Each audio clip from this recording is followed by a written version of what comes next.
Amy, An African Adventure by Lucinda E. Clark.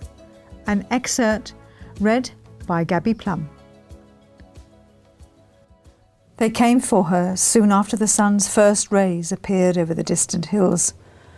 She heard their footsteps echo on the bare concrete floors and curled into a ball, praying, "No, no, please, not again." Would they beat her again? What did they want her to say? She couldn't take much more. She just wanted to die, escape the torture and slide into oblivion. The fat one was the first to appear. She knew he was important. The gold braid and medals told everyone he was a powerful man, a man it would be dangerous to cross. The others dragged her to her feet, bound her wrists behind her back, and shoved her up the steps to the ground floor. Would they turn left towards the room where they beat her, making her sit for hours without water, wanting answers she didn't have? She had drifted in and out of consciousness, all sense of reality gone. Her former life was a blur. It was too late to mark the walls to record how long they'd kept her there. But this time they didn't turn left. They turned right instead and pulled her towards an opening at the far end.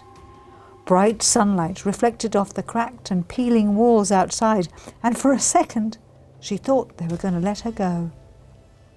Muffled shouts from the street outside told her the market stall holders were haggling as usual.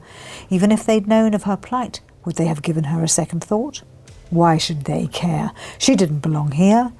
Only a few years ago she'd never even heard of them or their country. But that life could have been a million miles away, for they were far beyond her reach now. Hope flared again. Her captors had realized she'd done nothing wrong, and the nightmare was over at last. They pulled her towards the light. The closer they got, the more her hopes rose. She was going home. When they pushed her through the arch, she screwed up her eyes against the bright sun, but when she opened them, it was clear they were in a bare courtyard, surrounded on all sides by high walls. There was no other exit.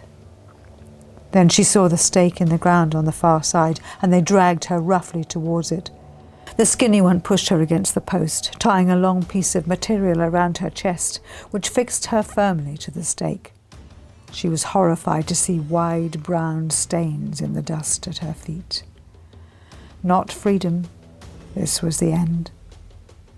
She squeezed her eyes shut, determined not to cry or to beg for mercy.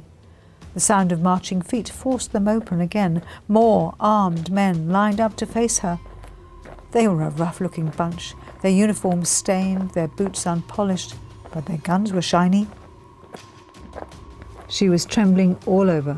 She didn't know whether to keep her eyes open to see what awaited her or close them and pretend this was just a terrible, terrible dream.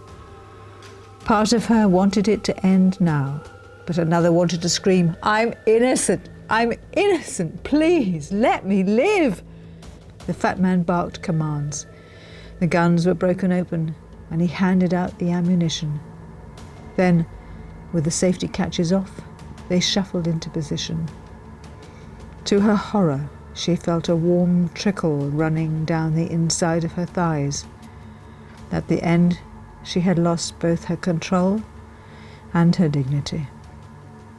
She glanced up at the fluffy white clouds above her as the order was given to fire.